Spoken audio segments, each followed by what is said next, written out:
package there, and they were Okay. circulated by email regarding the short-term rental agenda item. Thank you. 2.2. That's it for that one. All right, the approval of the agenda, is everybody okay with that? Okay. Somebody move the approval? Yeah. Yeah, thank you, David. And Rob, and all in favor? Thank you. So we'll move right on to presentations. 2.1, and we're going to talk about asset management. And Raj, if you would introduce our guest tonight. Thank you. I'd like to introduce you all to David Albrice. David Albrice is sitting at the head of the table, and he is with Asset Insights Management. He's helping us, or helping BIM develop and implement our asset management policy and our asset management plans. And part of his scope of engagement is to include an education component to both staff and council on asset management principles. David's a professional urban regional planner. His asset management credentials include certified ISO 55001 assessor under the Institute of Asset Management and AMC. He's an AMS asset planner and a certified change manager. He's helped a number of municipalities in their journey in asset management planning over the past 10 years. Just to mention a few, he's worked with City of Vancouver, Burnaby, District of North Vancouver, Grand Prairie, District of Mission, Cranbrook, Coquitlam, Squamish, and he's got a whole long list of municipalities that he'll highlight. So with that, I'm going to turn you over to David. Very lucky to have you here, David. Thank you. Thank you for having me here. Good afternoon, everyone. Thank you for the introduction, Roy. The agenda, folks, over the next 45 minutes is to just provide you with an overview of the scope of the asset management assignment, to, for reference purposes, to provide you with some of the best practices that we're bringing to the municipality for consideration when developing asset management artifacts for you. We will then look to some of the interim findings. We've been working on this project for almost a month now, and we have some interesting analysis. It's still in draft form, but it's adequate at this point to bring forward to show you where we stand with some of the analysis. We'll then talk about some of the next steps and take your questions at the end. If possible, I prefer to take questions at the end, but if there's some burning question that you have, feel free to jump in. But I'll make sure to give us enough time for adequate questions. In terms of introductions, Raj was kind enough to provide a background. I've been doing asset management in various forms for about 25 years, principally here in British Columbia in the Lower Mainland, and I've had the fortune to work with a lot of local municipalities, large and small, and across Canada as well. In terms of the scope of the project, there are 3 deliverables. There is asset management training to introduce staff and to help raise awareness among staff and council as well, as needed, around the principles of asset management. What is it? So we're going to spend a few minutes today just introducing some of the concepts associated with asset management. The second deliverable is to help develop a draft asset management policy for council's consideration and eventual adoption. And the big piece is the asset management plan, referred to as an AMP.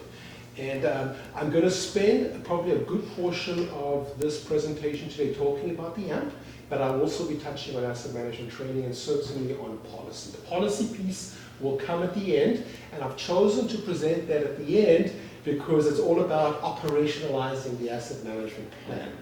So the asset management plan really has 5 key components to it. One is state of infrastructure. This is a discussion around the condition of the island municipality's assets.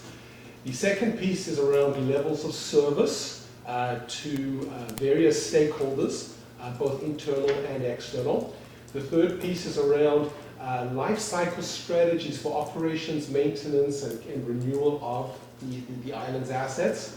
The fourth piece is financial strategies, which are derived from the life cycle requirements, the level of service requirements, and the condition of the asset. So it's almost like telling a story. As we go through these 5 pieces, we're telling the story, the physical and financial health of the assets. And finally, a section on implementation of the asset management plan. So here we look at the roles and responsibilities, the different internal stakeholders in terms of implementing the financial strategies and the life cycle strategies.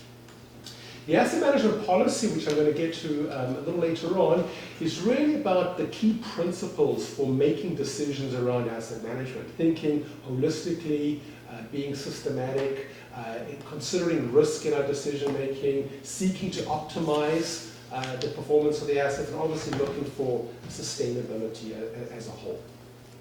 So let's kick off with a very quick introduction to what is asset management.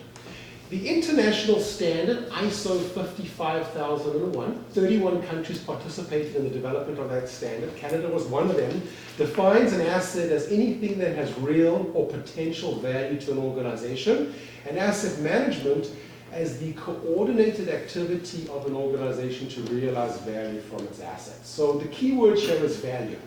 You know, when I first saw these definitions myself, they seemed pretty light. But let's unpack what is meant by value, because there's a lot that can actually be unfold from these definitions. So just very briefly, value can be understood firstly, and realized, I should say, value can be realized over the life of our assets.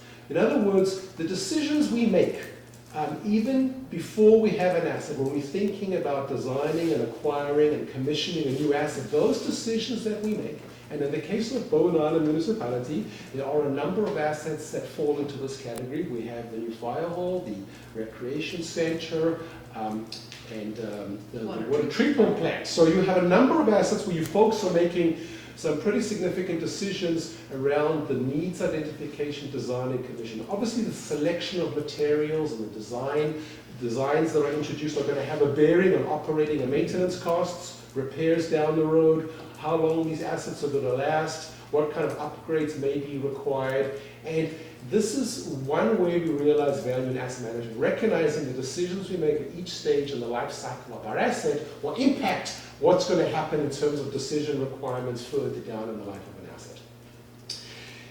The second way we realize value is by thinking in terms of whole life costs, recognizing that when we're acquiring a new asset, repairing an asset, there are going to be the costs to renew it and to acquire it, but also the cost to operate and maintain.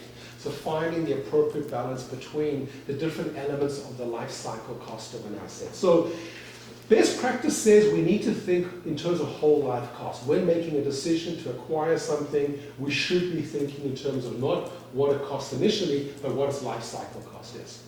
The third way we realize value is at the different levels of our organization. So the decisions made, the policies set at council level, how those are translated down into the departments and down to the frontline staff.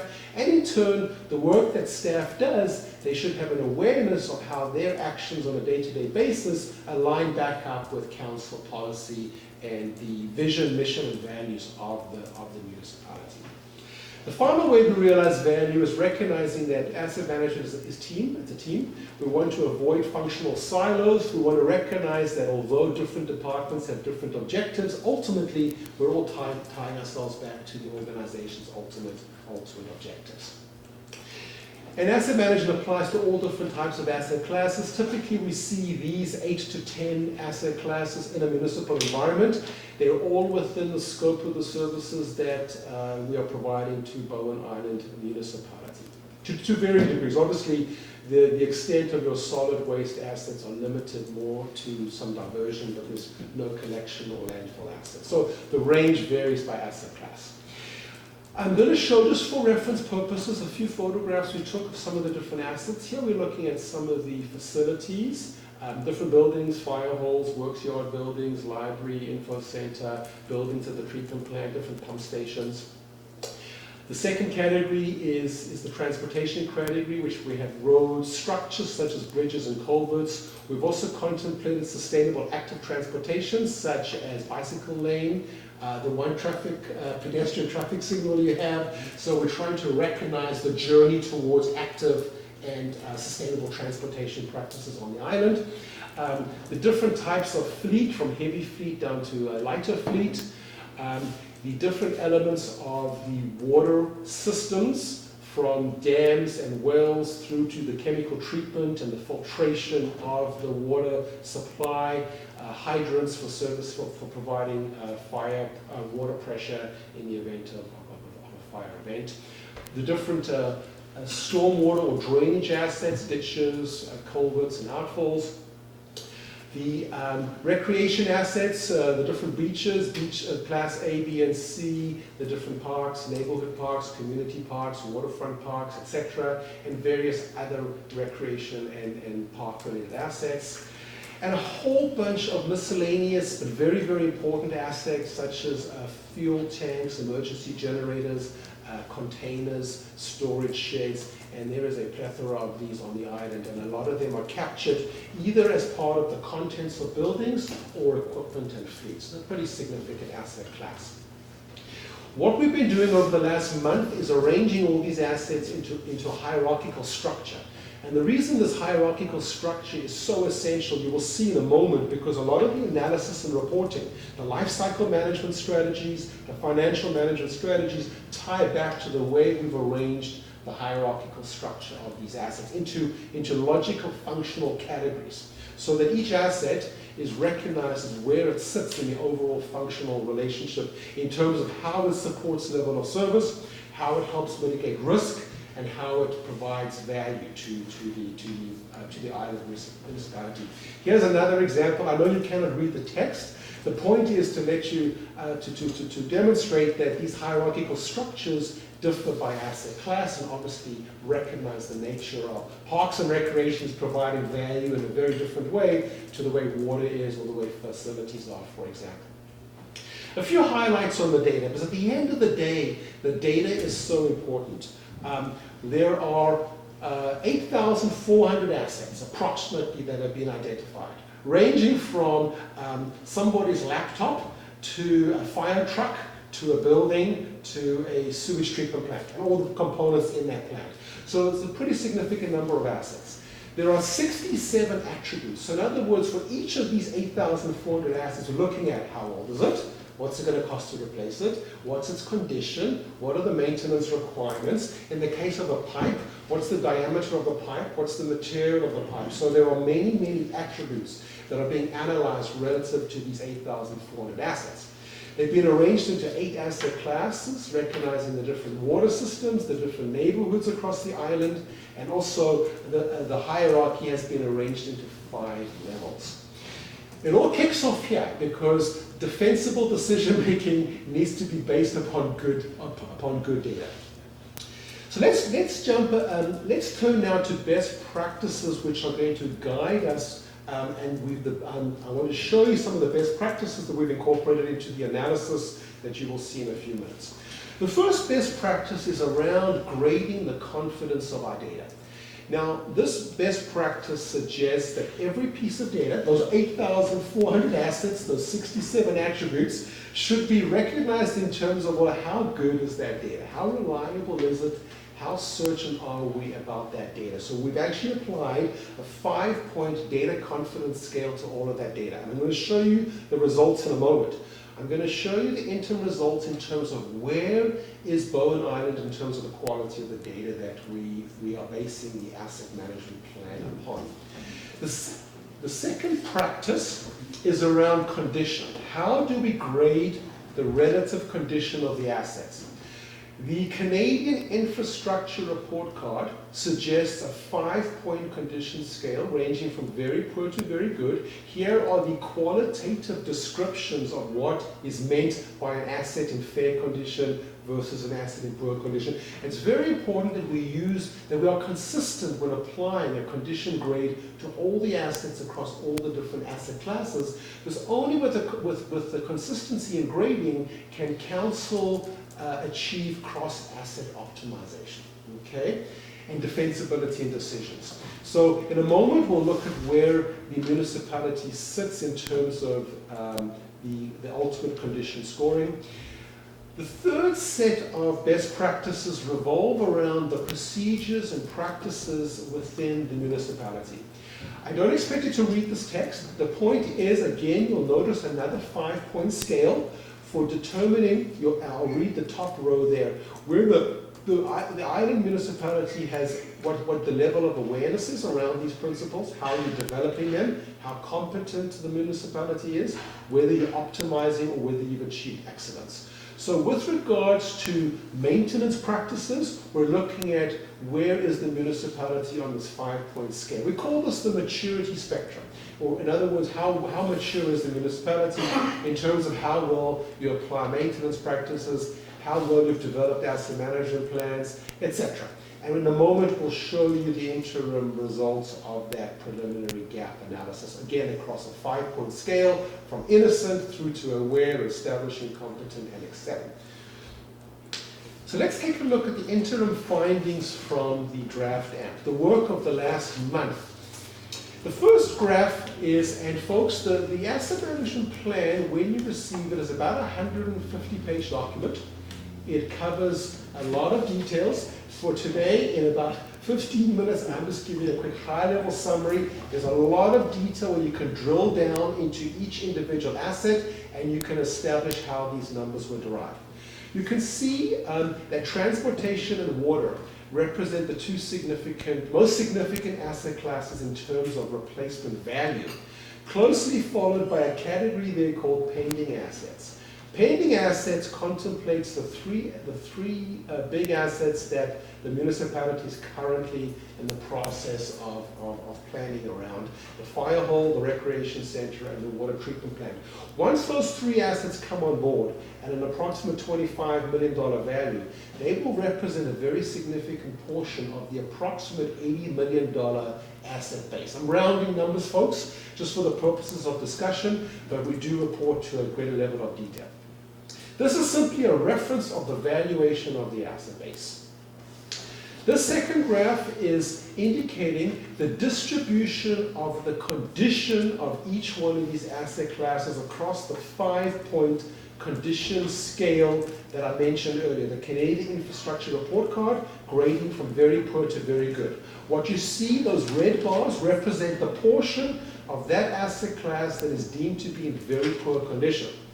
On the other end, what you see in dark green is the portion of the asset base that's represented to be in very good condition. What's showing in gray is suggesting that the data confidence is low at the present time. In the case of water, you'll notice there's a significant number of assets where data confidence is low. And in this case, it's because the assets are concealed. There's no real empirical observed data on the condition of those assets. In the case of water pipe, that would be achieved through things like, not with the water, but with wastewater, and CCTV survey and various other ways to establish the condition of concealed assets. So you can see that there are some hot spots within each asset class, but generally I'm going to show you the roll-up summary. There's a lot of assets in fair condition, and there's some in good condition. This next graph, and bear with me folks, there's a lot of information on the screen. What we're looking at here is asset risk, because a moment ago, asset condition is thinking about the physical deterioration of the assets. But not every asset is as important as every other asset. So what asset risk does, it introduces criticality to the discussion, recognizing that some things are not as important as other things. Certain assets you can realistically allow their condition to degrade further because they're not so critical. So what risk does is introduces the concept of the consequences of failure. On the horizontal axis, you will notice from the left-hand side to the right-hand side, increasing consequence of failure.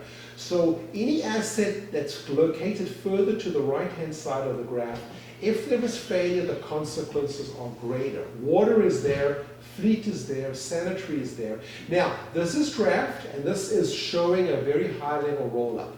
The vertical axis is showing us the increasing probability of failure. So the higher up the bubble is located, the more likely there are to be failures within that asset system. Now, risk basically says, the risk definition is, risk is the product of probability of failure and consequence of failure. I don't want to be too technical, folks, but what we're doing here is trying to bring additional risk-based decision-making model to the island's assets. What we're looking at in this graph is the distribution of the capital needs that have been identified over the next 10 years. The delta here, this is about $6 million. The average is a little over $2 million. I'm going to show you some graphs in a moment. We'll look at the average distribution of the funding requirements over a 10-year period. This is a stacked bar chart by assets class. I know that the text is a little small. The point here is that we can see the distribution over time. It's a lumpy distribution, which is quite typical. The reason we have a large lump in the first year is not unusual. That's a reflection of the fact that some of the assets are being graded on their age.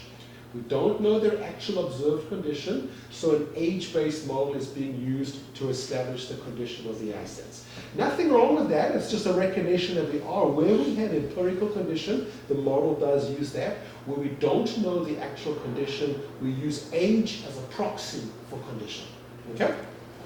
Here we've extended that into a 20-year forecast, so you can see that the distribution, the largest spike is out there, I think it was in year 9 of the 10-year horizon, and then the next 10, 11 years after that, it drops down again. So this is a pretty normal distribution, and actually, if we saw crazy spikes in certain years, it would be very onerous for the municipality to try to manage some unrealistic forecasts.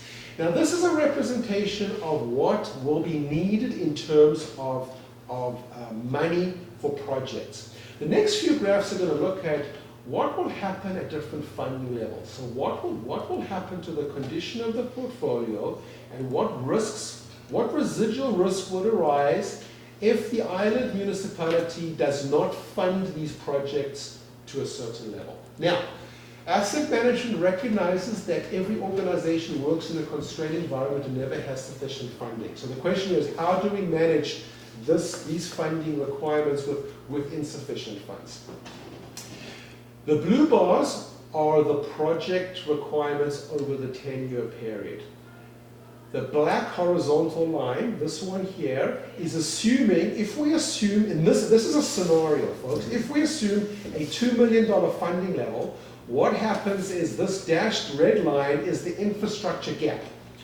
Best practice says that an asset management plan should calculate the infrastructure gap that will arise from the mismatch between funding needs and available funding and required funding for projects. And the red line is the cumulative effect of what will happen at a $2 million funding level. So this is showing us that relationship. The next graph is showing us what would happen to the overall condition of the portfolio under a particular scenario. So this particular scenario, folks, is not recommended. It's here for reference only. It is called the run-to-failure scenario. No funding.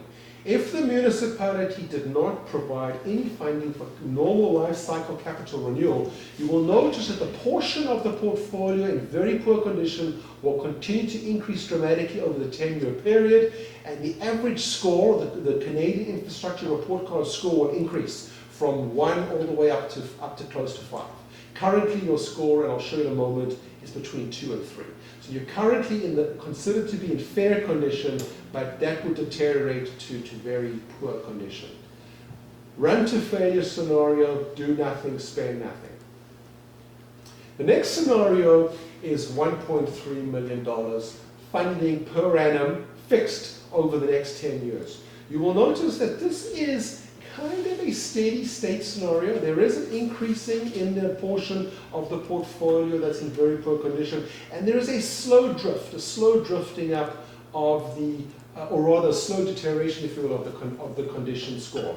That is what's suggested by the data at this time at an annual funding level of $1.3 million. At $2 million, here you can start to see the sensitivity of what happens as you start to increase the funding.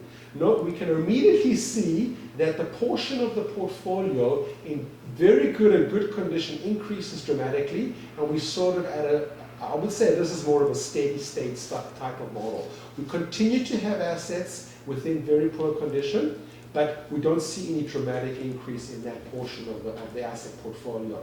The reason the risk model is so important is we want to understand these assets in very poor condition, how critical are they? If they fail, what are the consequences to the stakeholders if they fail? That's why risk is such an important piece of the decision-making model in asset management. And here we're looking at a $2.4 million per annum funding level. This is what the data suggests is full funding and will completely retire any backlog of deferred work and bring the municipality into optimal position. Typically, this is beyond the reach of municipalities. This is not one that's being recommended by the report. Think of this as a benchmark for reference purposes, just like the run to failure was a benchmark for reference purposes. This is not intended to suggest this is where you need to fund. Because in many cases, this could be considered overfunding because you may be repairing and maintaining non-critical assets. So we need to recognize that in this discussion. So the final graph to show the financial modeling. This is simply 3 line graphs showing you the municipality's overall condition score at the 3 scenarios of run to failure. Actually, sorry, this was at a $1 million funding level. At $2 million was a steady state. At 2.4, you'll notice that you brought the backlog of any work down to basically 0. So the question is, think of this as a sensitivity model to help the municipality based on your tolerance for risk and your appetite for risk and your community's willingness to pay. Obviously, these are important factors in what level of funding is appropriate for the island municipality. I'd now like to move on to some interim recommendations that we have identified and a roadmap moving forward. So the interim findings, before we get into those recommendations, in terms of data quality, we've put and this is, remember, this is a summary roll-up of those 8,400 assets and all of those different attributes. Somewhere between reliable and uncertain. This is actually, relatively speaking, folks, and I'm speaking with experience of many other municipalities, this is not suggesting that Bowen Island is in terrible shape. Actually, this is pretty normal for municipalities in British Columbia, okay? So please don't look at this as a reflection of poor performance, it's a reflection of constrained environments. But there is so much opportunity for improvement. And that's where the initiatives will come up in a moment. Asset condition, 3.2, putting you around fair condition is the roll-up of the average of all the assets within the portfolio. You have some assets, folks, in excellent condition, and you have some assets in very poor condition. 3.2 is the statistical average, okay, of both critical and non-critical assets. So please take that number as a simple, very high-level benchmark to allow you to think about monitoring the performance of your portfolio over time, okay? Asset management maturity, you've started the journey. You are certainly aware and you are establishing practices. The asset management plan, the policy, the training will put you well on the way towards moving towards level 3, which is deemed competent. Best practice says level 3 is competent. Nobody has to get to optimized or excellence. That is beyond competent, okay? So best practice, ISO 55000 says try to get to 3 competent, okay? So folks, I'm not yet telling you that money grows on trees. It doesn't, okay? This is a challenge. You have limited staff. You have staff that are wearing multiple hats and filling multiple roles. It is a challenge for smaller municipalities. I'm now going to show you 9 improvement initiatives that we identified to help you close some of the gaps that we have found. Before I show you the initiatives, I want to quickly explain this matrix. What we have here is, on this horizontal axis, is how difficult will the initiative be to implement for Bowen Island Municipality. Things that are easy are down on the left side here. Things that are hard to implement are on the right-hand side here. They're hard to implement because you're either going to need more FTEs, or they're hard to implement because you're going to need to pay more consultants, okay? They're hard for those reasons. The vertical axis is what is the return on the investment back to the municipality. So things that have a very high return on investment are up here, and things that have a low return on investment are down here on the bottom end of the matrix. Let's take a look. Cleaning and refining the data is not a very difficult initiative, but it will pay tremendous returns, pay tremendous dividends back to the municipality. It is low-hanging fruit.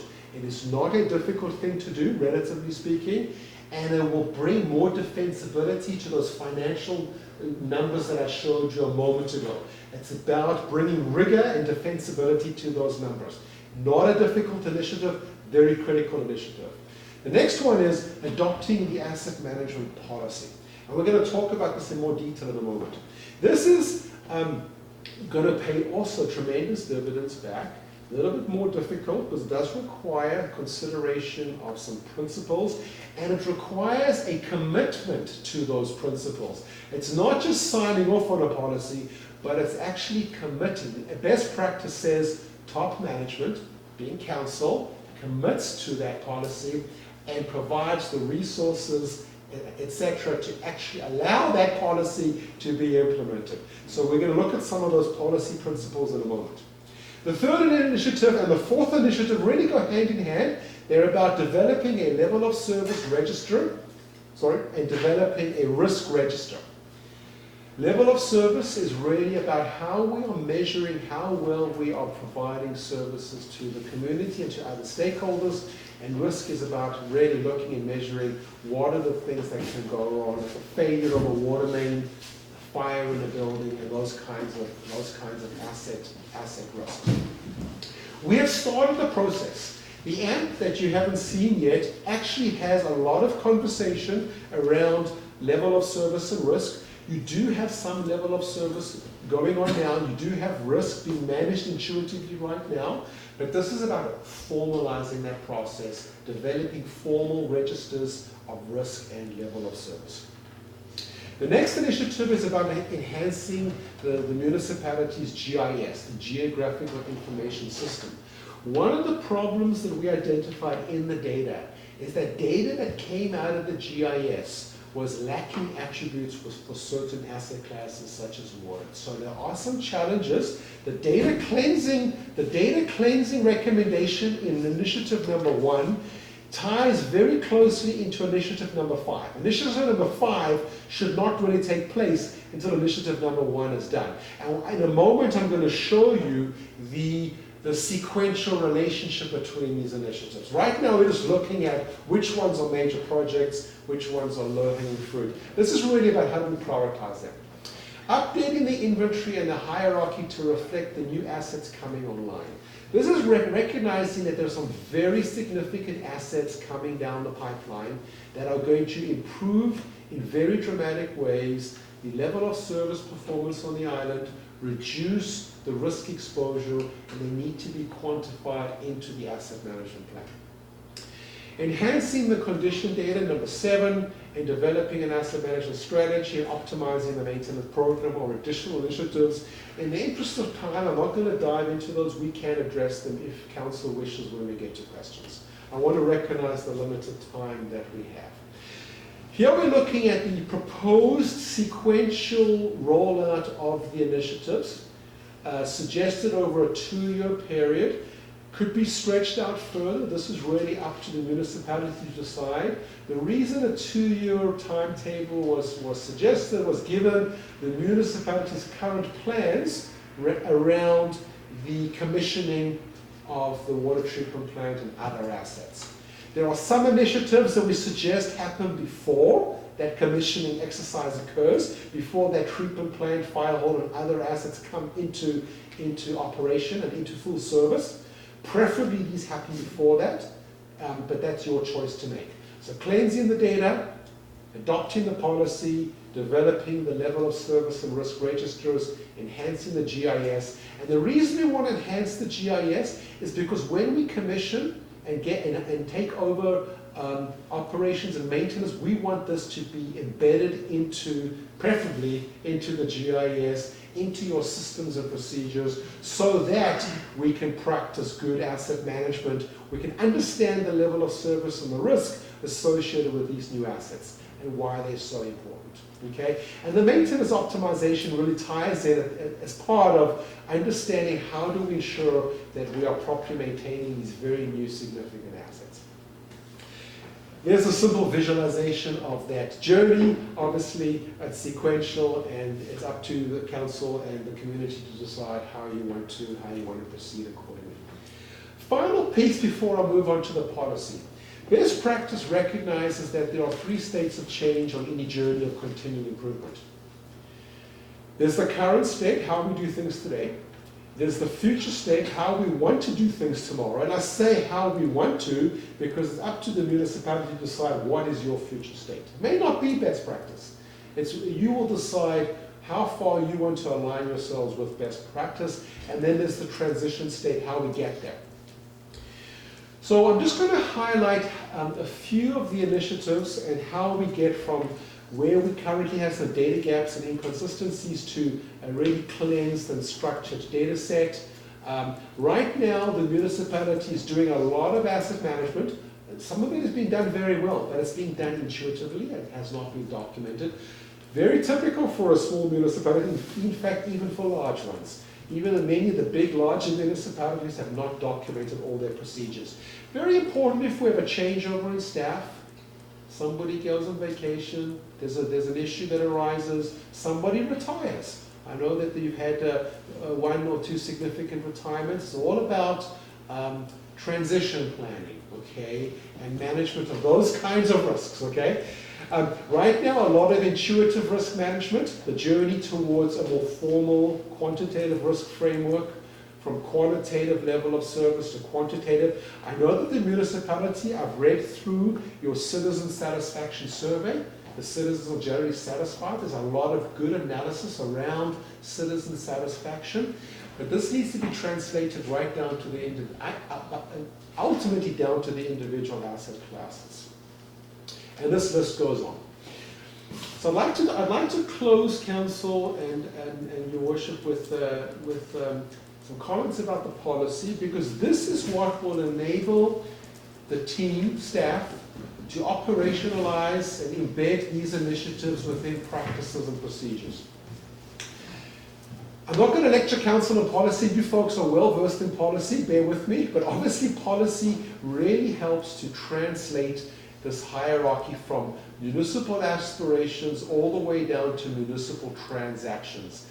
Staff on the front lines are transacting on a daily basis. Council is setting policy and aspirations. It's about helping to build that line of sight from the values, vision, mission, all the way down into the goals, objectives, strategies, plans, and measurements.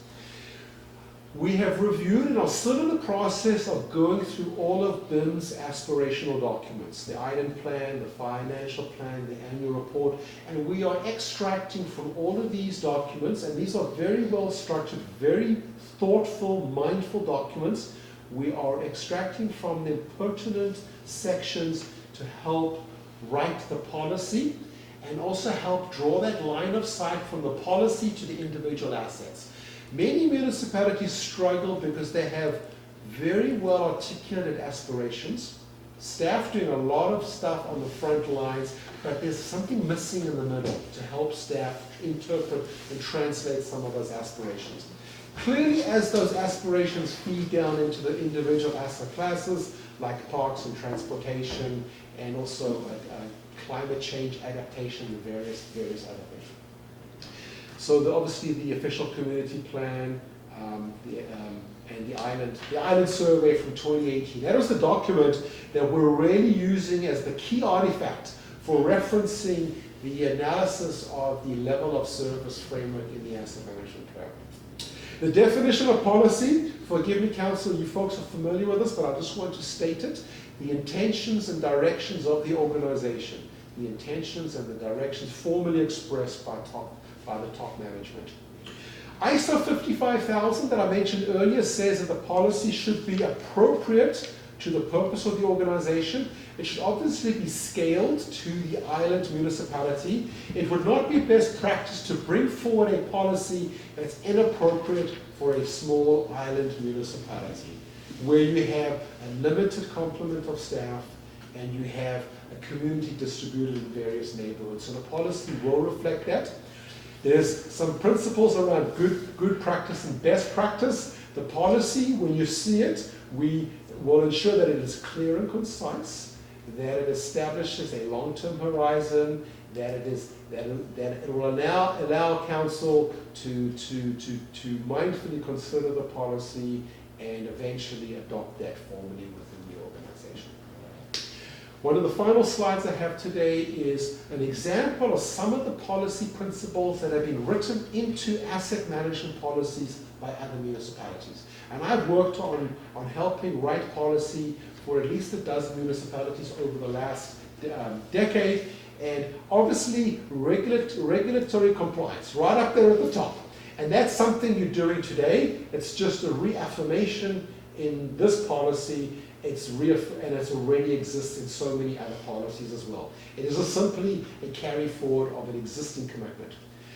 Level of service focus. This is one that's unique to an asset management policy in many cases. It talks about how we are going to focus on the customers and other stakeholders in terms of delivering level of service. Asset whole life perspective. It's a commitment, as I mentioned earlier, to making decisions that consider whole life costs. Okay? Not just the cost to acquire, but the cost to operate and maintain an asset. Taking an integrated approach, making sure that our decisions are robust, repeatable, and defensible. Our decisions will be repeatable and defensible if they're based on good data, if staff in the different departments are using consistent frameworks, and if there are documented procedures to ensure that people are implementing procedures consistently over a period of time, as staff members change. Decision making is risk-based. We're thinking about the fact that some assets are more critical than others, consequences of failure are very high in some cases, and we want to recognize risk in our decision making. We are forward-looking and sustainable. We are looking at continual improvement. There's a commitment to continual improvement. Every municipality is somewhere on that spectrum of organizational maturity, and it's a journey towards, as I mentioned earlier, towards competency, beyond that into excellence, etc. And obviously, this is a strong one, the commitment to climate change. Recognition of the impact of climate change, particularly in this case of Island Municipality, where we have riparian ecosystems and waterfront ecosystems and various other assets that are highly susceptible to climate change considerations. And there's the policy principles integrated. And with that, Council, and I've kept within my allotted time. Thank you.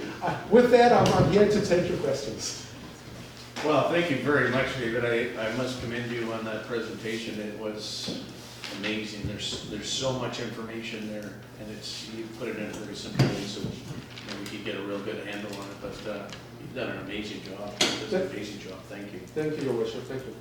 I was just before we get going, I was just going to ask, where would we sit in that, like you were saying 2.4, obviously, for the funding for a year might be a little bit over the top. Where do you see us coming in around the 2 or 2.1 level or something like that, as far as funding it responsibly? Oh, okay, so the data, and it currently suggests, and the data is relatively strong in some areas and weaker in other areas, but I think it is sufficient to sit before you today and say to you that the order of magnitude in the current analysis, I think it's around 2.4 million is the average. If we were to flatline that lumpiness, if we were to flatline that, it's an average of 2.4 million a year. And actually, that seems to be the number even beyond the 10 years. So it's sort of it's an estimation of funding requirements. Now, recognize it does not yet contemplate your new assets coming on board. Now, the water treatment plan can have a positive impact on that. The chlorination of the water, the different strategies for management of the assets. But I think we can reasonably say that 2.4 million is that order of magnitude, and I think I'll let Raj jump in with a comment there. One of the things I was just going to clarify is you're probably comparing that 2.4 million to the 1.3 that we have available Yeah, for infrastructure funding, that 2.4 includes our water and sewer assets as well, which we collect the capital maintenance through fees as well. So we'll have to break it out in terms of what pertains to the water infrastructure and sewer infrastructure versus our non-water assets. So it's not as bad as it looks, being the gap between 1.3 and 2.3. So 1.3 is what we're putting into the capital What we're putting replacement in. and renewal fund every year. Exactly. That was what we might. Yeah. And roughly, what's the water look? How much is that? We've got 7 different water systems, and the contribution to each one is just all over the map. Some are almost putting very little into the capital reserves because rates haven't been structured. So we need to basically take a look at our water infrastructure assets to see or this study right here will be part of looking at our water infrastructure and taking a look at what would be the appropriate level of contribution to those reserves. I'd like to add something that I think will be comfortable for council is the analysis. What has happened is you have provided us with your GIS data set, your TCA data set, and your engineering data set. We've compiled them all in a master Excel workbook. So every single asset is in there. It's an open book, okay? And you can drill down to each individual row in that of those 8,400 rows, and you can see how these numbers were derived. We will, as part of the AMP, the written report, give you back the data, and you and will empower you to then think about how do you go back into the data, take a look at making adjustments, run some what-if scenarios. And as we cleanse, and we strongly recommend cleansing the data, can come back and revisit some of those numbers. Excellent. Maureen, did you? Yeah, You were the first one in. a couple of questions. When would you anticipate the report being finished? Later this week, it's a grant funded report. There's a commitment to finish it, or at least to be substantially complete by Wednesday. Significant effort has been made on the report. And it will be completed with assumptions. I want to be clear about that. We've made assumptions given some of the data gaps, which is quite acceptable. Every asset management plan has assumptions in it. If anybody tells you they're not making assumptions, they're being irresponsible. But the intent is to have it substantially completed by later this week. There are some opportunities, if I may add, and I wanted to talk to Raj about having 1 or 2 workshops with staff. There is some budget on level of service and risk. But the financial piece essentially is based upon the data, and I do want to have some discussions with some staff to fine-tune some of the data. But Raj, did you want to add anything to that? I think that's what the intention is now. I just want to add that report won't include cleansed data and improved quality of data. It's a journey. So there was a slide that David had on earlier where we're essentially at the beginning of a 2-year journey to get us to where we want to be and to be able to actually be implementing our asset management principles. If I can just add one quick comment. Think of this as the first iteration of the AMP. Best practice says you should revisit the data at least yearly, and you should update the AMP. They say around every 3 years. The state of infrastructure portion should be updated ideally annually, because if you're keeping the data live, you're updating the results of those graphs that I showed you earlier. That's the ideal situation. And the training with staff, will they be trained in how to go about cleansing the data? That's not the intention. No, the training is intended to be, or that could be included, but the training was intended to be awareness around asset management principles, an understanding of the chapters in the AMP, what they mean, how does the journey unfold? How do we operationalize this journey of continual improvement at Bowen Island Municipality? I think that's the way the training was intended to be. What does best practice say? What are you doing now? Why are there gaps? A little bit of root cause analysis. Why do we have the gaps? We don't have enough staff, don't have enough funding, changes, so we've had some retirements. So understand that and understand how can we move forward, recognizing that context. Also recognizing the culture. The context of Bowen Island Municipality and the culture of Bowen Island Municipality, and how can that be used to make sure that asset management gets embedded in the organization. That's what the training is intended to do. Okay. But it could get more technical than that if you want it, if you so want it, yes. And then just one last, I have a whole bunch of questions, but I'll let others ask as well. I'm really pleased that climate change is taken into consideration, because I know that in our discussions around asset management, we have been interested in having that reflected. I mean, it only makes sense. We've looked, some of us have looked at the Natural Asset Management Initiative that has come out of communities like Gibson's, and at some point I think would be interested in more directly pursuing that after the traditional asset management is finished.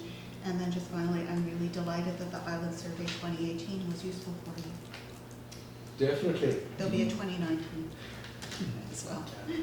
So, Yeah, I have a couple of questions. One of them is just a simple one. You talked about all those different things that are included. I saw a slide of beaches. I read some of the fine print because I'm closer to the screen. I didn't see trails. Are they included? Definitely. Thank you. Trail structures, including stairs and bridges, and yes, Well, trails are in there. lengths and parts of trails. See, sometimes we have the surfacing of the trails and the brushing of the trails and things like that never seem to, well, I shouldn't say never. Sometimes they're not on anybody's list of things to do, and it's, if we have a summer student, they might get around to it. Yep.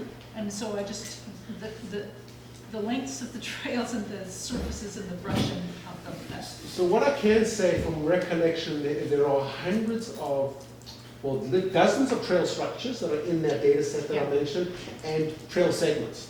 I cannot speak to whether that includes all of them. right. That's part of the cleansing exercise, and maybe some adjustment, but most definitely trail structures and trail surfaces are recognized as assets. Very good. Okay, thank you. And then the next one, question I have follows on from Councillor Nicholson's question about natural capital and natural asset management. And I saw on your slide called asset valuation that you had right down at the bottom, natural capital with a zero.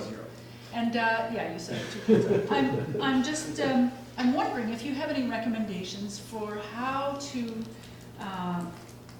integrate or how to best set the stage for natural asset management in the future, or whether you have any recommendations about that. Because as an island, you know, we're different from most municipalities, which are sort of focused on where all the people live and not so much at the hinterland, but we have it all. And so in a way, we've got, this question came up in the Salt Spring, for example. Why weren't they just looking at Ganges or where the people lived rather than the whole island? So we have an attenuated system of built infrastructure, but we also have lots of natural capital. So we can manage our water, our freshwater resources, for example, perhaps better than others.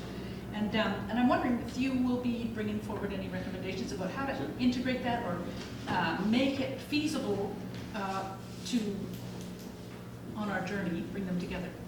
Thank you for bringing that up. I omitted in my presentation to actually mention natural capital. Thank you for doing that.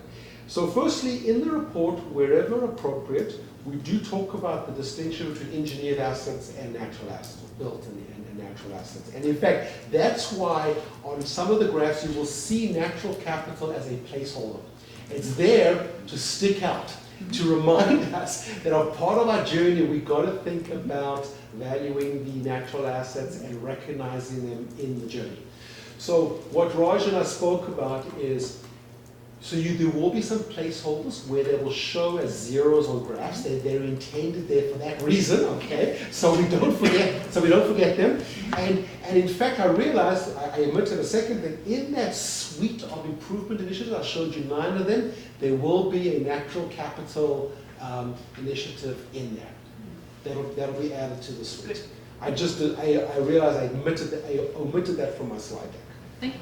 This is a huge conversation for municipalities, and we would be remiss in giving you an AMP that doesn't doesn't adequately address this topic. Sure, because that's great to hear, because I also was going to mention climate change, in that we have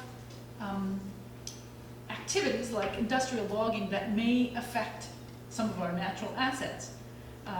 Logging on Crown land, for example, and that has been in front of the community as a possibility several times, and it's not gone away. We're still on the list. So I'm hoping that whatever that the natural capital work will help us to evaluate the values and the risks, so that we can communicate better with the powers that be. Thank you. Thank you. Oh, and about climate change, that was just one, not just the logging, but also the changes over time. Yeah, thanks, Gary. Well, first of all, thank you for this. This has been worrying, and I'm astonished that you've taken it so far in such a short amount of time. The sort of the structure that you've applied, obviously you've learned from all sorts of places, and so that makes me feel a whole lot better, just to see it all sitting inside the structure. It was just a giant balloon of worry before this meeting. But a few things that I'm not sure about or misunderstanding. So the 2 million versus 2.4 million, you're talking about 2.4 million, but earlier you had those slides that said 2.4 would be sort of getting into that sort of unnecessary area. There, so this is sort of the 2 million sort of, things are kind of mostly green, but kind of manageable.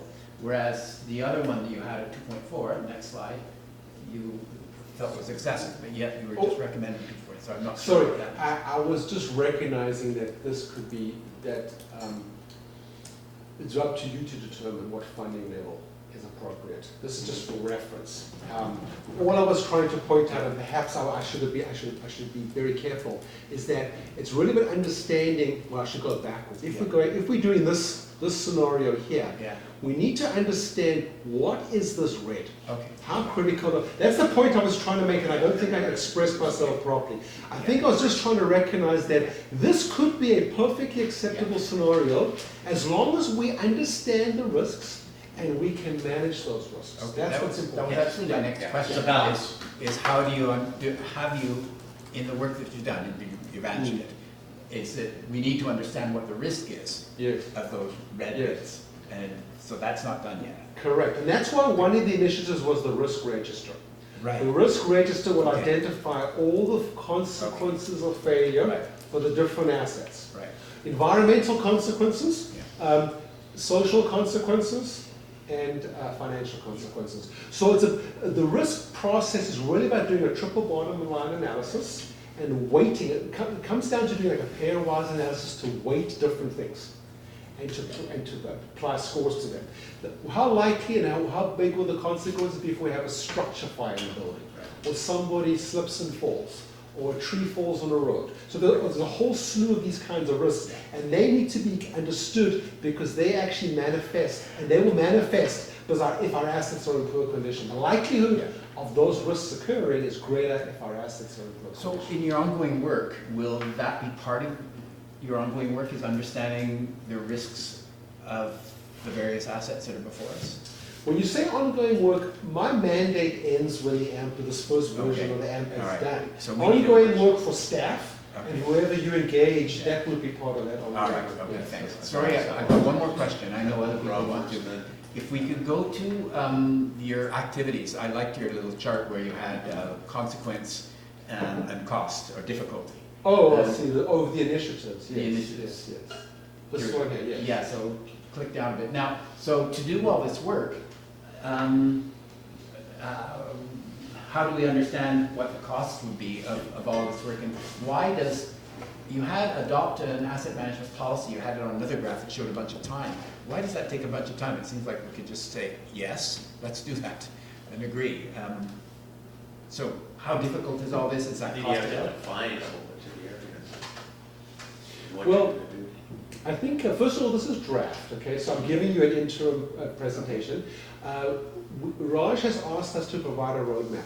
So I will quantify, we will provide you an estimate of the FTE hours, our best guess, okay? It's not, it's an estimate from having worked with other munis of what the FTE hours will be to implement some of these initiatives. Okay, that helps me understand And that. we'll That's really provide you with an estimate of what we think the consulting support would be. This is really a hybrid, a balance of FTEs and third-party consulting support. good. Okay, thank you very much. Rob? Okay, yeah, David, I don't know if this is a comment from you coming back, or if there's gonna be a question coming out of this, but one of the challenges that I'm facing, and I'm sure some of us here are facing, is we've got a whole bunch of capital projects, as you know, right now happening, okay? And you had a picture up there of, you know, proper order of, or ideal order of things to go. And one would be cleansing and figuring out what we got going on and what we can afford, and then jumping in and building this stuff. Oh, yeah, thanks. And there's some projects like Crossing the Pathway, Community Center, that have external funding that is very time sensitive. So obviously that's something that we may want to risk and just go in without knowing all the background, because we lose that money otherwise. But there's other projects, and you know, one of the ones that jumps to me is the fire hall, where, you know, it's on us, it's coming forward, the design's coming forward, but there's also all these other input costs, for instance, fire trucks, like what state are the fire trucks in, can we afford to have 9 of them? And if we can't, if we have fewer, that impacts the design of the fire hall, because you don't need to have as many storage bays. So that's sort of what's going through my head. Any words of wisdom on stuff on that? In asset management parlance, we put that under what we call demand management, okay? And Daniel and I had a brief discussion at one of the workshops about trying to understand growth in the community, changes in demographics and changes in transportation patterns, and the AMP will recognize that that is a consideration, this first version of the AMP. But that's definitely something in the journey. We haven't modeled that. That is not, right now, I need to be very clear that in the time frame and the budget available right now, the model is limited to existing infrastructure and makes assumptions around capacity and demand. And it's looking, and we're modeling physical deterioration. There are 3 types of, I'll be very brief to you in answer to your question. There are 3 types of condition with an asset that ideally should all be considered. The physical condition, the functional condition, and the demand condition. You can have an asset in great physical condition, but it doesn't meet the demand, or it functionally doesn't meet the requirements of the community. I want to be very clear that this AMP is really all about physical condition. Functional condition, we will touch on it, and we will venture into it where we can, based on how you've currently modeled and understood your level of service, your citizen satisfaction survey and other things.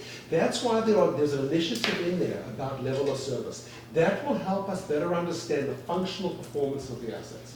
Okay? And the demand performance of the asset is another big discussion where your planning folks need to get involved in that. So great question. But I want council to understand, think of this as of those 3 facets of health, this is the physical health of the assets. And that's the place to start. Functional and demand are very complicated, very difficult to model. And that's a big part of the journey down the road. Thanks. Yeah. Michael, quickly. Yeah, very quickly. David, thank you. Just a question, given your work with other municipalities, once the plan reaches a degree of maturity and it's up and running and it's adopted, who normally, in your experience, in the other municipalities, what position takes the responsibility, says, I own this, and I will deal with other members of the team, etc., etc.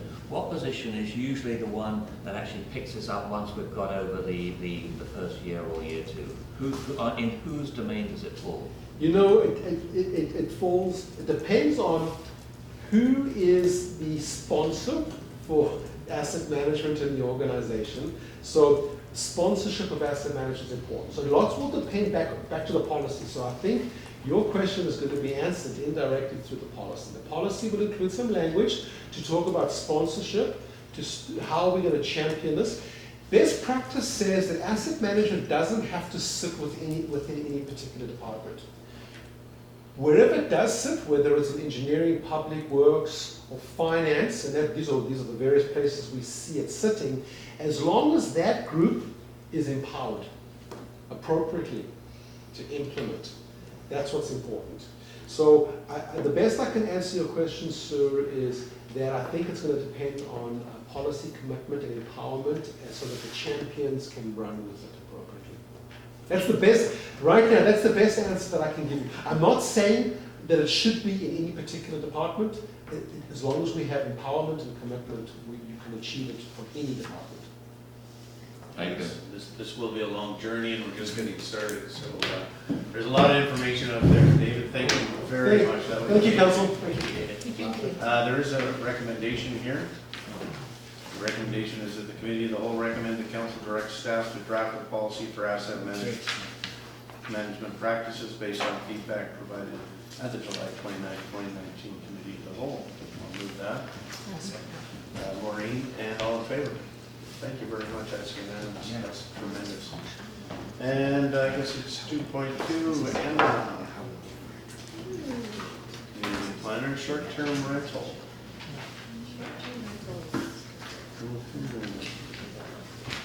Welcome.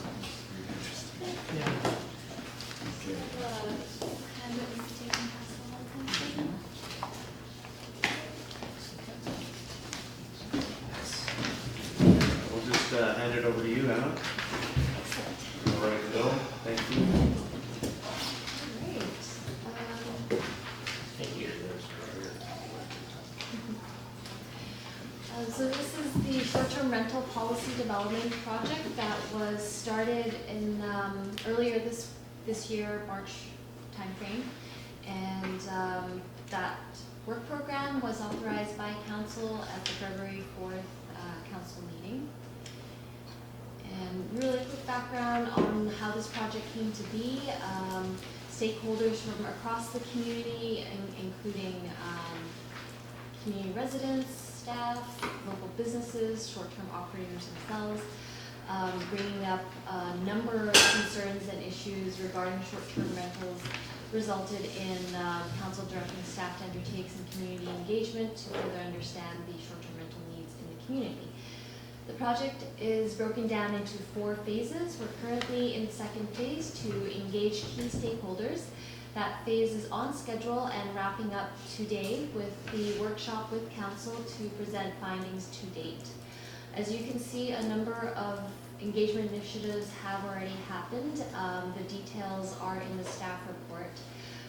But essentially, a range of communication tools and methods have been used to engage key stakeholders as well as the general public, to inform them and also engage them in discussion and collaboration regarding short-term rental policy. And I'm going to give really quick context before we dive into the results from the engagement. On Bowen, we have just under 2,000 private dwellings. Of these, about 1,500 are principal residences. These are all numbers from the 2016 census data. So that leaves 420 homes that are potentially empty or seasonal. As of January, Host Compliance found 123 online short-term rental listings. And just wanted to give this for context so we understand the scope and number of homes that we're talking about and how many could be regulated in what way, various ways. The main types of short-term rentals on Bowen Island fall into one of these 5 categories. The first one would be the bed and breakfast, which is currently allowed, and the current regulations do require that bed and breakfast be a principal residence, meaning the resident spends most of their time in that dwelling. Only the rooms can be rented, not the entire dwelling. It can be used as a bed and breakfast for the entire year, and it must be operated by the resident. The next category is similar in that it is also a principal residence, but here we're talking about renting the entire dwelling. And since it is principal, it is not being rented out short-term throughout the entire year because the resident lives there most of the time. The next category would be considered a seasonal home, what is known as a part-time residence, meaning it is not principal, the resident doesn't spend most of their time there. This could be renting out a room, number of rooms, or the entire dwelling, but it would only be rented out part of the year, as the part-time resident would also live there for part of the year. The next category is a non-principal residence where the owner or there is no permanent residence at all.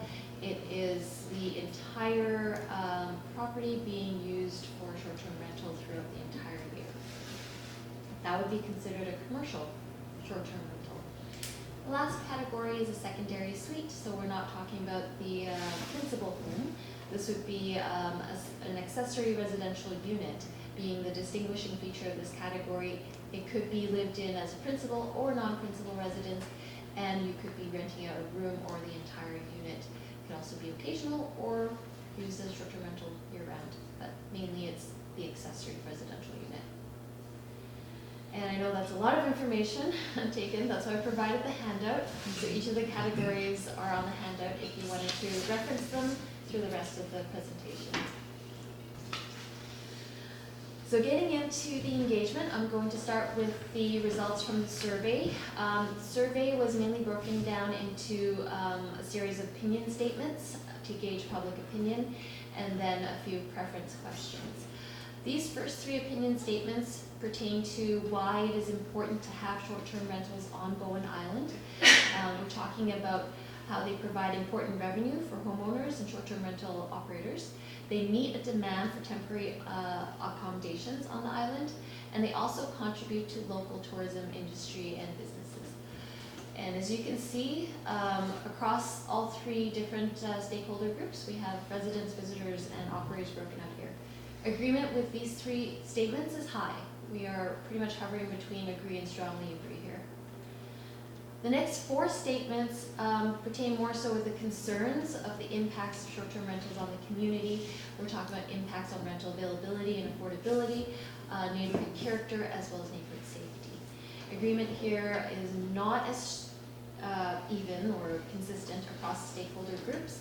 I would say that between visitors and operators, it is hovering at the disagree line here, whereas the responses from residents are firmly in the agree range. Sorry, I need a clarification. Mhm. Rental of it, so there's a statement that SDRs damage or limit availability. We reduce. And they cause problems with affordability, and they wreck neighborhood characters and so on. They're all negative. Impacts, yeah. Yeah, Yeah. okay. And the questions were more Yeah. written out, just Sure, the sure. presentation I Yeah. showed, so you could still see it there. And then in terms of the types of places that short-term rentals should be allowed, I think you could see quite clearly there's a strong preference here in the first three categories. These first two is rooms within the house, so not entire dwellings. And the second one, which is the highest preference, are secondary suites are attached, so not detached secondary suites, but within a principal residence. It is followed quite closely by detached secondary suites. That says entire dwellings is the fourth one there. That's a bit lower. These are the compilation of comments that were received, mostly from the survey, but also through the online comment form as well as email submissions. So every single comment was reviewed, coded, and compiled. And as you can see here, by far the top mention in the comments is how important short-term rentals are for the community and the local tourism industry. But also up there is concerns around neighborhood impacts. The noise, the parking, the water usage, there's a whole slew of different concerns around how it might impact the neighborhood.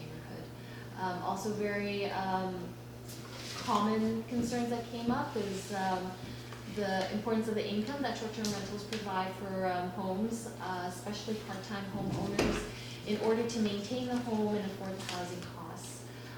Also, as far as the local businesses are concerned, there are not a lot of options for short-term rental or temporary accommodations on the island, such as a hotel or an inn. So short-term rentals are very important in meeting that demand. And as you can see, also equally important, a lot of comments mention that we do need to regulate short-term rentals, recognizing that they may have impacts on the community. And this one probably needs a little explanation. This one, not long-term rental, a lot of comments we received, mainly from operators, as you can see here, is that the units they are providing for short-term rental would not be suitable for long-term rental. So they're usually not entire dwelling units that people could live in long-term. So they don't have kitchens or anything. The kitchen's an it makes it what, is an STR, not a B&B, right? So they don't have Yeah, kitchen. Not necessarily. A bed and breakfast is a type of short-term rental, No, but a bed and breakfast cannot have a kitchen. not under the current regulations. So a commercial guest accommodation then is something with a kitchen. It could, under the current definition.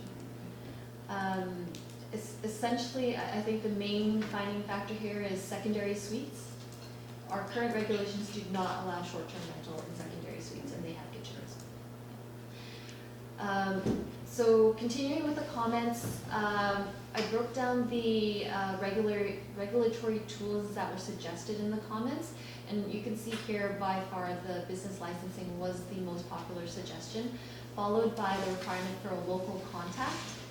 And surprisingly, a lot of comments asked that there be no short-term rentals in entire homes. And also a lot mentioned that they should be taxed appropriately, and many of those comments said the taxes should go towards things like affordable housing. And I'm not going to go through every single one. The graphics are in the staff report if you wanted to look further. So all of the feedback and the main concerns and tools that were identified were the basis for the multi-stakeholder workshop, where we further discussed those various issues.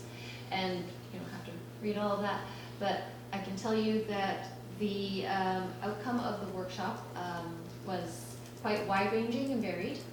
There were a lot of different opinions and issues discussed.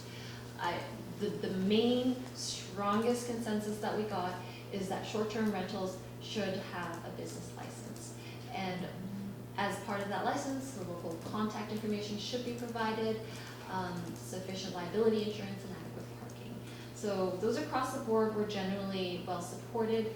The report talks about a lot of other issues that were also discussed, but this was mainly the one that had good consensus. Yes. How many workshops were there?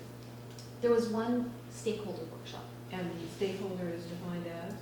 It's defined in the public participation plan that council also approved with the work plan.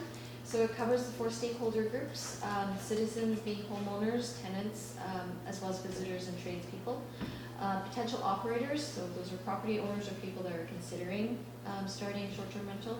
Economic development would be local businesses, the tourism industry, Tourism Bowen, and then government is staff in the various committees. And how many people actually attended, and how did they get there? I mean, were they by invitation or? By invitation, to make sure that we have representation from all of the stakeholder groups.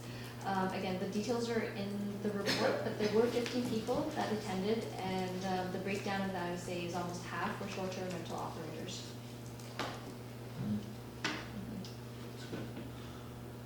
Is that in? Sorry? Sorry, is that the presentation? Oh, no, I'm just wondering if Rob had a question. No, actually, once you finish it. Okay, I'm almost done, actually, Okay.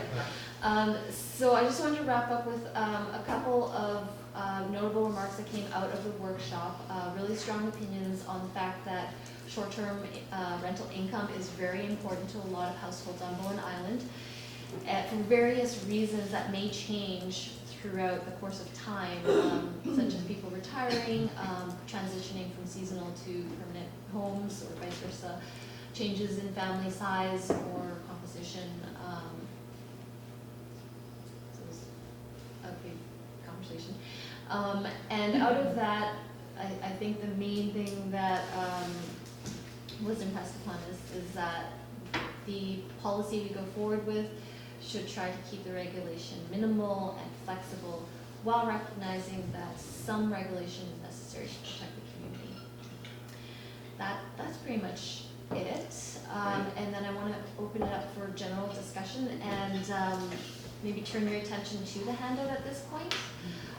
The various options coming out of all the feedback that we got, tried to package some short-term rentals that we have on the island. I'd say our options moving forward, not making any changes and only allowing bed and breakfast. But understanding if we did that, we exclude all the other types of short-term rentals that are ongoing right now. The next option would be to not allow short-term rentals in entire homes. In this way, you could allow both principal residents and seasonal homes to have some short-term rental, not the entire home, but at least part of the home. But again, a lot of the current short-term rentals do rent the entire home, so you're excluding those options. Then the next one is to consider principal residences only.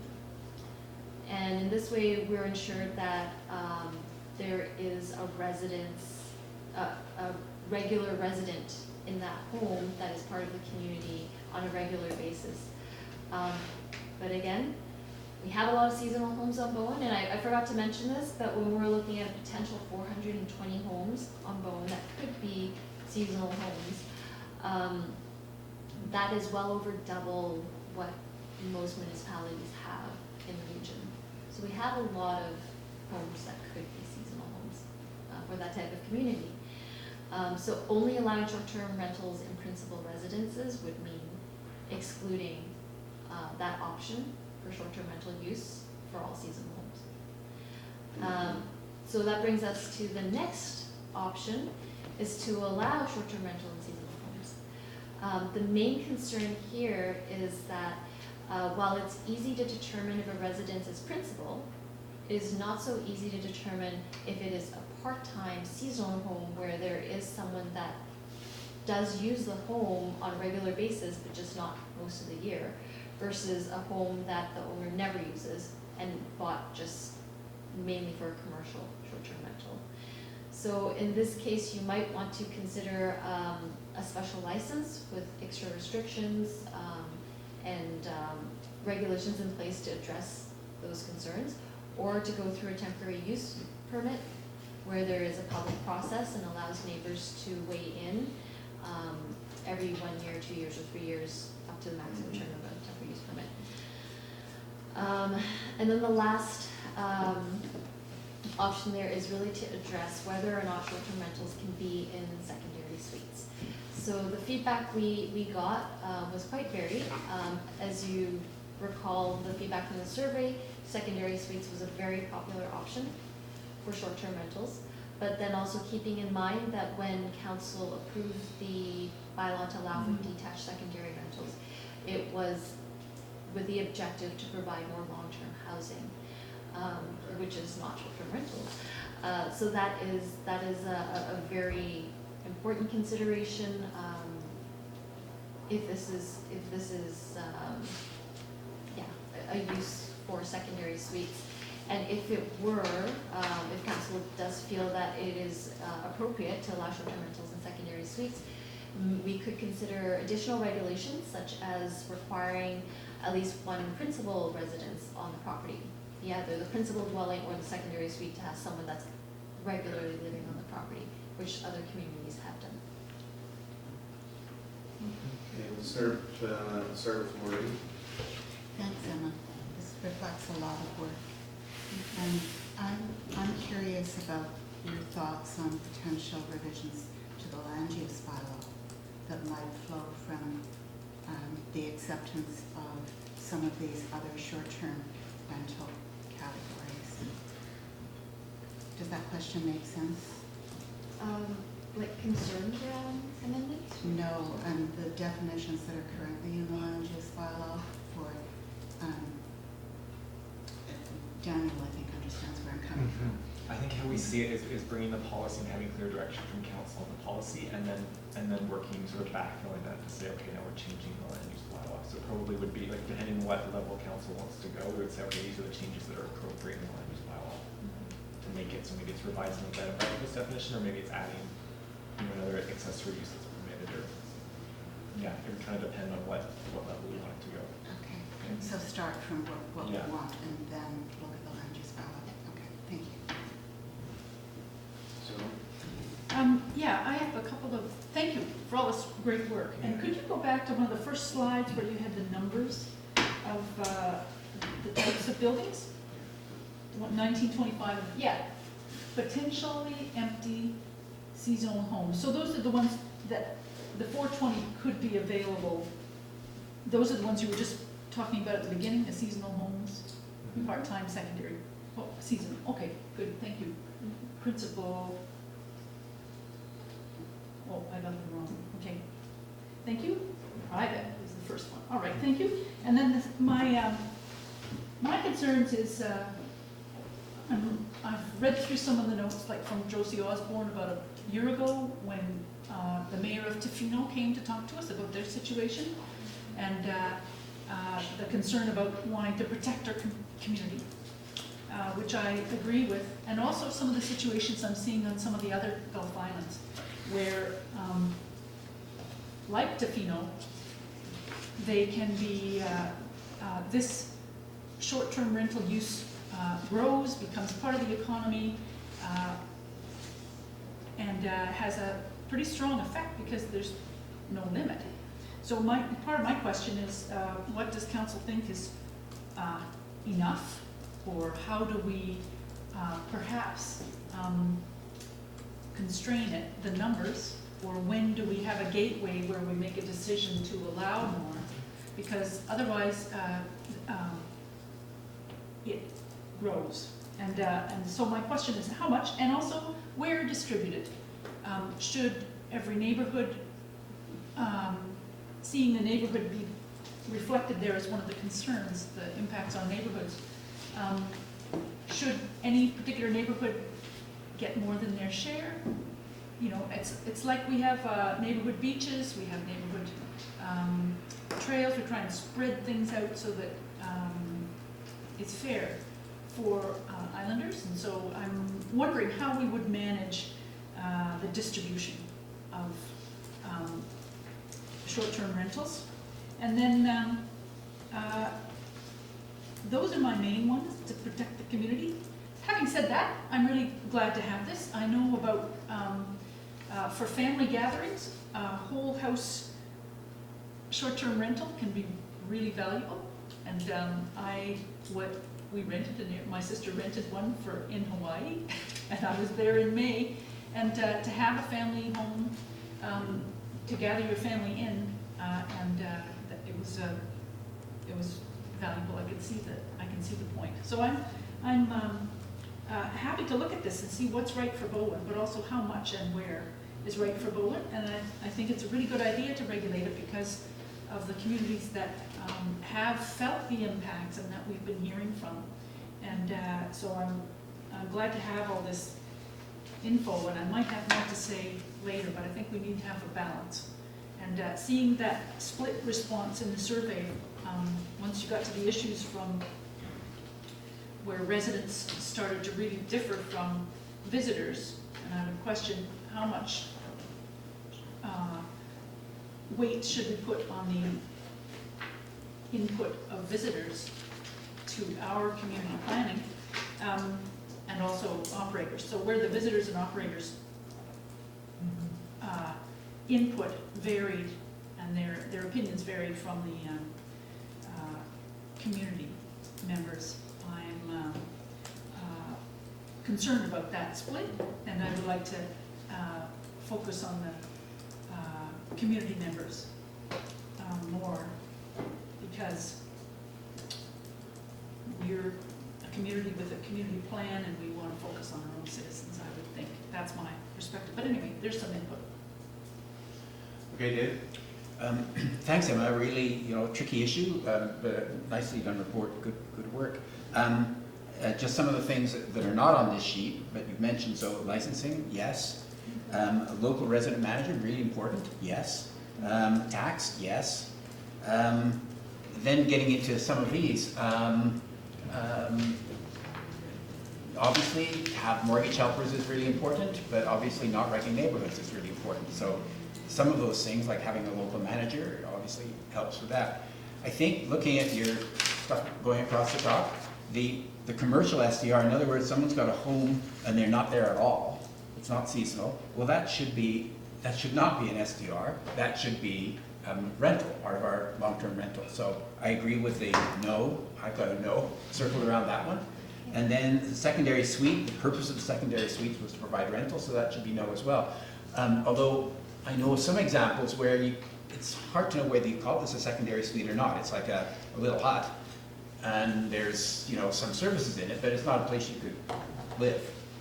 But it's fine for a few nights and something like that. So I'm not sure if that would count as a secondary suite or not. So there's some sort of judgment that's required. So if it is a fine place where you could live, then it should be for the purpose. It should be for long-term rentals. If it is just, you know, a little hut sort of thing, then okay, sure. So that requires some judgment.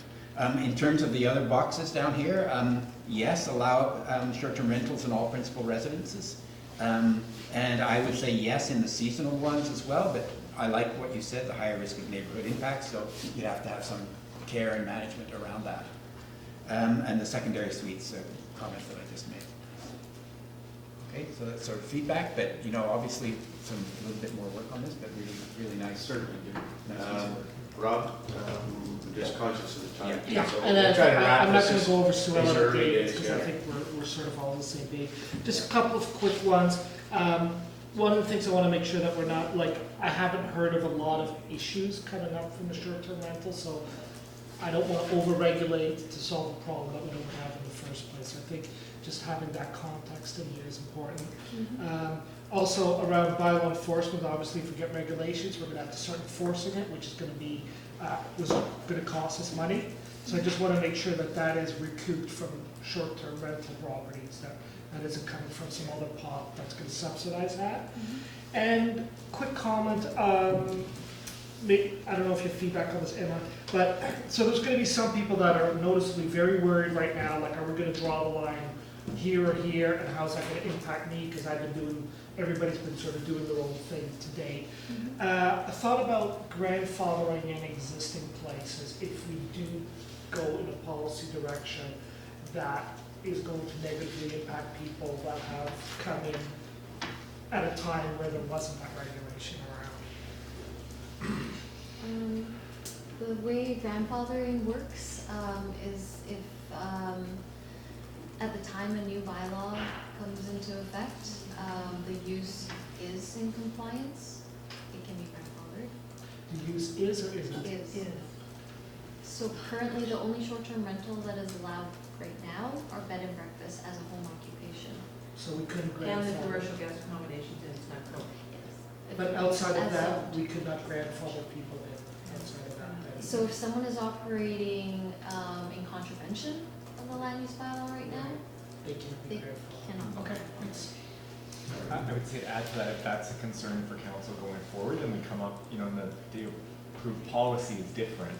We could have something where we invite people in to apply for temporary use permits and say, recognizing if you've been operating for a long time and doing it, without complaints or something, you get a temporary use permit. If that's something council wants to do, we sort of invite people to apply who have been long-standing doing something that now we're not allowing. But that would be it for council. So just hypothetically, Yeah. let's say we say no seasonal home rent, Yeah. like that. Yeah. Somebody has been doing the Yeah. seasonal home. They could come and ask us for a temporary use permit Yeah, for seasonal home. yeah, and they would come and they'd bring letters from all their neighbors and Yeah. stuff, never had any issues or whatever, and then you could issue it for 3 years and say, and then they can get. And we can renewed. extend it afterwards. We can go outside of this. Okay, thank you. Okay, Allison first, and then over to Michael, and then we'll wrap this up. Okay, so I'm certainly quite happy with leaving bed and breakfast alone, and I'm a little concerned that whether people's answers were confused, because I have never considered a bed and breakfast to be a short-term rental. I thought from the conversations and everything that short-term rentals were something that had a kitchen and was more like a suite. And when you talk about policy for regulation, that could mean that we leave the regulations exactly as they are and develop a policy that says we won't enforce the regulations if the following conditions, as per the report that the Economic Development Committee wrote back in 2013. And that is some of those things. And then I can't find the bylaw reports quickly, but I don't recall hearing a lot of issues about short-term vacation rentals, I'll call them, or commercial guest accommodation.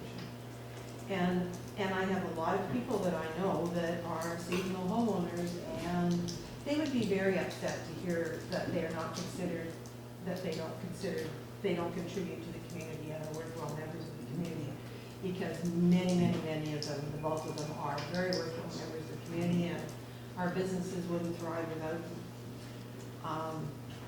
And they're here and they participate and they do things, so, and can you sort the data by responder type? As I've presented, yeah. So by whether or not they're a resident? Or Yeah, but your answers were sort of, I think, well, it's hard to see it, I forgot my glasses. So we could get a report that said, this is the answers that came from the providers, this is the answers that came from just the citizens. Yeah. And these were the answers that came just from whatever your third category was. Yeah, I mean, that's how they're presented in the report, but if you wanted like a table breakdown with actual numbers, I can Yeah. put that together.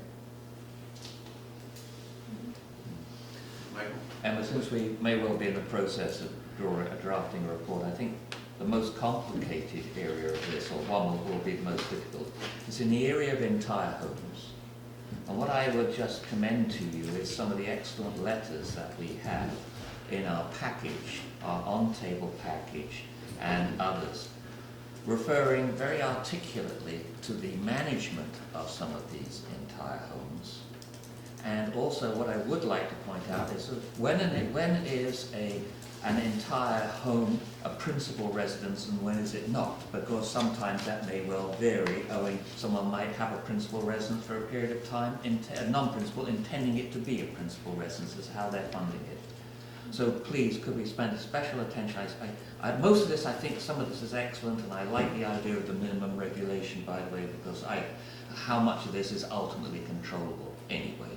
Please, could we give a lot of thought to this issue of entire homes, because I can see us getting tripped over this, and I would just commend you to some of the letters that are part of our on-table package, because I think they make an argument I needn't make now, and I think they do it very well, and I think it's made very, very constructively. So please, as we go forward on this, let's look at it. Yeah. The only little point I forgot to mention is that there's a bunch of people who are not included in this survey, and that's the people who used to be in long-term rentals and they're already gone. And so I think that's a huge factor here, is the housing factor and the diversity in our community, and that's something that's not necessarily reflected as much in here because we've already lost a lot of them. And that's the slippery slope I think we're sliding down, and I am really glad that we're looking at this issue. And I just want to bring up that point. Thank you so much. Sorry, Gary, I'll be really brief. One more thing. So, just one other issue, Emma. So I live in a community that just gone through stage 4 water restrictions, and one of the issues that people have raised is, oh, there are a whole bunch of short-term rentals and they don't know how to, they're not used to this. They might not know. They might have a little sign saying, don't use too much water, but they won't know. So I don't know whether that was an issue or not, but you could have something showing, okay, if you're in a stage 4 situation, you really shouldn't be doing short-term rentals. I'm not sure. It needs to be addressed. That's all. I don't know how to handle it exactly, but it's All right. All really good points, and I think we're all sort of on the same wavelength. And I want to commend you, Emma, for putting that survey together. And it was good because it showed the full cycle, and I think it answered everybody's questions. I didn't see a lot of surprises in there. People need short-term rentals to be able to afford their houses. That's a huge part of it. And other uses of short-term rentals, but they have to be regulated. Somehow we have to regulate them. There's no question about that. And how we get there is another thing. I think we're going to send this back to you, and because we can throw our opinions around, but unless we've got something to work with, then we can start manipulating it and working it around. Yeah. We have to think of use in the neighborhoods. We have to think about infrastructure. We've got to think about parking, water, and all these things. So that it's a lot deeper than we can actually get into here. I think generally, from what I'm hearing at council, we're in favor of short-term rentals. We just want to make sure that they're appropriate and, you know, they're not affecting the population. So I'll move the motion. I'm or- just, yeah. can I just, well, can I also request that everyone just take a moment to fill this out or write down any comments they have on the back, just so staff Oh, has a little bit okay. more to work off of? Yeah. I need more time, Maureen, closing, and then we'll be good. We'll have to do it and hand it in to you later. Yeah. I've got one to vote. Okay, just a point regarding the special license versus the temporary use permit. In the 22 communities that you looked at, you said that all of them used a regulation rather than a temporary use permit. Lions Bay, in conversation when the Economic Development Committee was doing research on this, when we were developing some recommendations around business licensing generally, Lions Bay resorted to a temporary use permit because they did not have business licensing. So that was the reason that they had that there. And it's a temporary use permit. It's not intended to be used in perpetuity. So a special license would make more sense to me if we are going in that direction. The one thing that I did not hear clearly from council was in whether or not to allow short-term rentals in secondary suites. I don't know if you heard that, Emma. So I heard it clearly from you, David, but I didn't hear it clearly from everybody else. I would, I'd second. Well, on mine, I think we allowed secondary suites in order to try to Long-term tackle the rentals. long-term rental issue, and that's what I think they should be for. Well, Yeah. that's something we can certainly look at when Yeah. the plan comes down. But I do agree with what your previous statement there, that's. Yeah. The related point that I want to make, and it comes out of discussions from the Housing Advisory Committee, is that under the land use bylaw, and correct me if I'm wrong, under the land use bylaw, you can have a secondary suite or you can have a bed and breakfast.